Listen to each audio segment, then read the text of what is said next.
Welcome back to my channel, YouTube. Listen, we're gonna hop right in. It's springtime, and I can tell you right now, one of my absolute favorite ingredients to work with is rhubarb. Now look at this. If you could smell this, this is wonderful. I'm telling you right now, rhubarb is one of my favorite ingredients to work with. It's sour, it's tart, it's fragrant, it's amazing.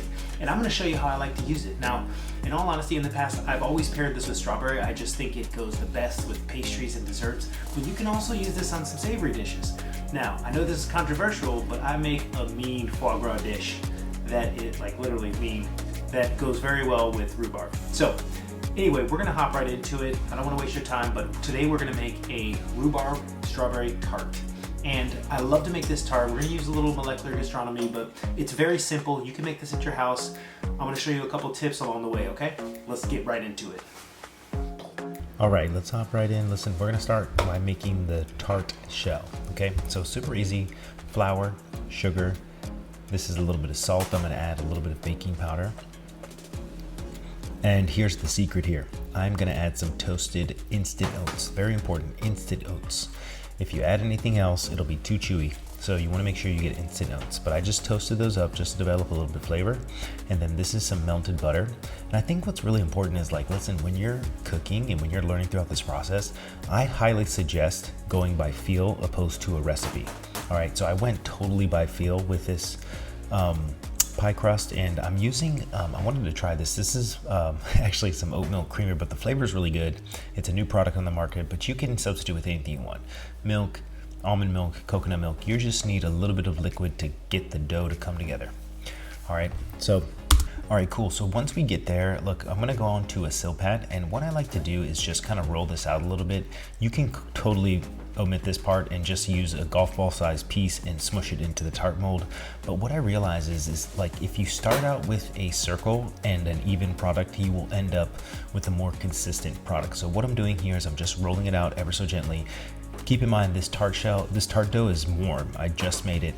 It's like super pliable and really good. And this is the reason why I use a silpat, because honestly the silpat, there's no guesswork. I know it's gonna unstick, you know what I mean? And so from here, I'm just using the tart mold to press down ever so gently. You don't need the full circle. Because you can put pieces together, so just be advised. But basically what I'm doing from there is I'm just carving it out. Then I'm gonna grease it up because these ones are not Teflon. I usually like the Teflon tart molds, but these are the only ones I have available, so I'm gonna use them. Now, so I just greased it up, a little bit of butter, but you can use whatever you want, a little bit of flour. And then from there, we're gonna go on to the next step. All right, cool. So from there, what we're gonna do is I'm going to use a spatula to get the tart shell off of the silpat. It comes out right off. All right, just be careful. Be careful with metal around a silpat because you don't wanna pierce it, or then it's done. And then what I'm gonna do is I'm just gonna slide this right into this tart mold right here. And as you can see, it's like super easy.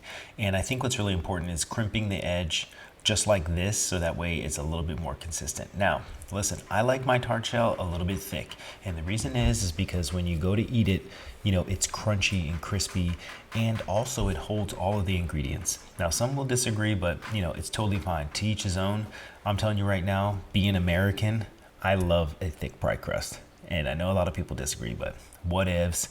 All right, next let's get into this rhubarb. Don't ever peel it with a peeler. You wanna peel it with a knife just like this. So take a little piece and rip it straight down. And now listen, don't discard all of the skin because you need some of it for color. All right, so I think what's really important here is I'm just cleaning up the rhubarb by just peeling it with a knife. And then I'm gonna go ahead and cut it. So, and also I'm gonna leave some with the skin on, and I'm gonna go ahead and hit it on the mandolin. We'll get these beautiful little curls, which I will put into ice water. Now, you only wanna just use a few of these, and don't leave it in ice water too long, or else you'll lose all the flavor. So maximum about 15-20 minutes. Literally once they curl up, you wanna pull them. Next, we're gonna go into some strawberries. I wish I had a better quality strawberries. They're not really in season right now. Well, they're not delicious, right? There's a certain time for strawberries, and up here in North California, they're not awesome. But anyway, we're gonna get right into it. So I'm just prepping the strawberries. I wanna make sure it's ready. The actual filling is really easy to make, and I'm gonna show you how I do it right here. So I have the peeled rhubarb. I'm just cutting it down. And What's really nice about this is like, this is all going to be made in the moment, which I think is a huge advantage. I think fruit has a wonderful aroma that, like, you know, after it sits for a few days, I think it just loses it. I know it sounds kind of weird, but anyway, we're going to get into making this filling super easy. I'm measuring with my heart. There's no recipe for this. I think what's really important is just go off the flavor of the fruit, right? If the strawberries are a little bit not sweet, right? Good example, if they measure it like, 8 to 10 bricks, then you want to add some sugar. I'm also adding lemon zest here. Not the juice, because the rhubarb is already sour. And I think this is also another food for thought. When you are creating things, make sure you have a balance of acid, sweet type deal, These are Tahitian vanilla beans. These are delicious. And I'm telling you, look how much vanilla I got out of this pot. Isn't that crazy? That is absolutely crazy, out of half that pot. But anyway, we're moving on, and I'm gonna add this to the filling, and then I'm gonna go ahead and mix this up. And what you wanna do is kind of macerate it a little bit, right? Squish it with your hands. This is all gonna be pureed. But I think what's really important is kind of like letting that marinate a little bit before you heat it up, because ultimately what we're gonna do is we're just gonna kind of, starting with a little bit of water in a pot, we are going to heat this up. Now, minimum water as possible. We don't want to dull the flavor, because look how much water comes out of the strawberry and rhubarb. And as you can see, I just added some of those skins, but make sure they're big enough where you can pull them back out. And if you'll notice, the liquid will start to turn a little bit more pink. Now, granted, you only get a couple more shades of pink, but dude, I think it makes a difference. I think it always has made a difference, to be honest with you. And I remember when a chef asked me to do that, I was like, come on, this is ridiculous. But anyway, I did it, and I was like, okay, well, yeah, it actually does make sense. So anyway, moving on, we are going to measure out, get the weight of this rhubarb and strawberry liquid. And as you can see, I mean, look how liquidy it is. That rhubarb and strawberry literally cooked down to nothing. We're gonna use a little Agar Agar to make a fluid gel. Now, what you want to do is you want to measure out a percentage. I'll leave that in the description. I don't recall exactly what I used in here or what the weight was, but I will put the ratio down in the description for you. And then anytime you're going to make a fluid gel, I think it's really important to always reserve a little bit of the liquid, the original liquid, to help puree at the end. But anyway, we're going to get right into making this. So I think what's important is make sure that the liquid is heated up to past boiling with the Agar Agar. So what I didn't show is I went back into the pot and I boiled the liquid. Oh, I got it, don't worry, I'm a trained professional. And then I went and strained it, right? Make sure there's no lumps, but you have to activate the Agar Agar and also hydrate it, right? So I think that's important. Next, this is a little bit of creme fraiche, vanilla. I'm adding powdered sugar, and I'm going to whip this up just a little bit. I don't want it too airy. I just want it, nice and silky smooth. So here's a pro tip for a plastic bag. So I like to use a plastic bag with the tip, and then what I like to do is tie the end off. So that way, and I think what's really important is making sure there's no air bubbles as well inside the piping bag.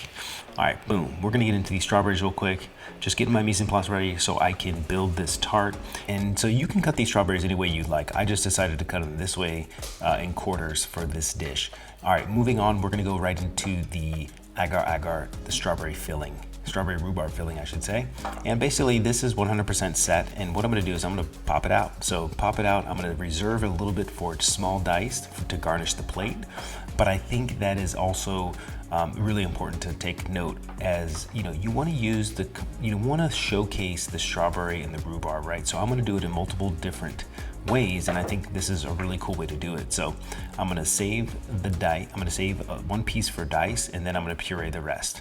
So I'm just OCD, so I'm making it perfect before I move on, but you don't have to do that, especially if you're at home. All right, so as you can see, let's look at the close-up of this puree. So, using Agar Agar is really cool because you get this beautiful texture and this wonderful mouthfeel from this process. And I wanted to just take a second and show you these tarts. So I think what's really important is you don't need, with this, you don't really need, parchment paper and beans. It's okay to let it puff up. I think if you dock it enough, because we're gonna fill this, you can't really see it, so. Now look how thick this boy is, too thick with a double C. And now, by any means, you do not need to make the tart shell this thick. again, I just, you know, I'll say it until I'm blue in the face. I prefer it like this. I really do. I think it offers an amazing texture, and it's just a really good mouthfeel, especially like if the tart sits for a little bit. But anyway, as you can see, I'm using this cake, what is it called? A cake circle, round, whatever it's called, but it's a little spinny thing that my wife decorates cakes on. But for me, I'm using it to plate because one, it's elevated, and two, I'm able to turn it with ease opposed to putting my fingerprints on anything or compromising my dish. So it's a little note for, you know, little pro tip right there, but I think it's pretty cool. And as you can see, it really only took me about 3 to 4 minutes to put all these strawberries on, but I really was happy with the outcome. At first I thought it was stupid as I was doing it, and I'm like, nah, you know what? It's gonna look great. And you know, it's kind of something you've never seen before. So anyway, moving on. So the strawberry dice that I saved earlier, I'm gonna take some of the gel and I'm going to make a little fresh compote with this. So the same ingredients, lemon, but I'm gonna do a little twist. And what I'm gonna do is I'm gonna add a little savory component. Now, if you have grains of paradise, I think grains of paradise would have paired better, but I have black pepper and that's what I'm gonna use. I think adding a little touch of savory to a sweet dish is, you know, awesome. So anyway, let's get into plating this.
Honestly, it's crazy to me, but as a chef, you know, I wanted to make sure as I grew up in my career that I was good in pastry as well as culinary. So I think what's really important is when I create desserts, I always try to make sure that the person feels value in the dessert and that it also is put together. And I think what's really important is a lot of pastry chefs, and you know, myself included, when I was deep into pastry, they don't think about the savory aspect of a pastry dish. So if you noticed, I added a little bit of black pepper. There's a considerable amount of salt in here. I'm telling you, the crème fraîche with the sweetener and a little bit of vanilla, beautiful. Sneak in a little bit of black pepper inside with the strawberry. Black pepper and strawberry go very well together. The tartness of the rhubarb, not over sugaring everything. I prefer a thick crust compared to a thin crust. I think when it's a little bit thicker, it can actually like hold on to the fruit. And I mean, if you look at it, it's not too thick, but it's thick enough to know that it's homemade. So I know like French chefs hate this, and I know that like they like the super thin crust, but for a tart or anything like this, I actually like to make it a little bit thicker, so that way you know. And yeah, I think it's personal preference, but at the end of the day, that's what I like to do. And then for the components with the dish, I always make sure that it's like thought out. It's, you know, it's thoughtful, it's playful. You can taste each separate ingredient, and I try to do multiple things with these ingredients, but try to keep the focus on the main star of the dish. So this is rhubarb strawberry. The one little secret that I threw in there is the matcha, and you know, that little bit of bitterness from the raw matcha and that little flavor that it gives off, it's amazing. I mean, it's like, I don't know, it's just something that is very unique. So if you ever get a chance, try that matcha with a little bit of matcha powder on top of strawberries or rhubarb. You'll see what I'm talking about. Anyway, thanks for watching. Listen, make sure you subscribe, hit that like button for the YouTube algorithm, and let me know if you want to see more videos like this, in depth. I'll do voiceovers, I'll do it all. I'm figuring it out as we go. So anyway, I mean, you could tell I'm still in my chef jacket. I wanted to get this video done. I didn't even change, but I don't have an undershirt under, so I just left my chef jacket on. But I usually never wear my chef jacket outside of work. So, anyway, cheers.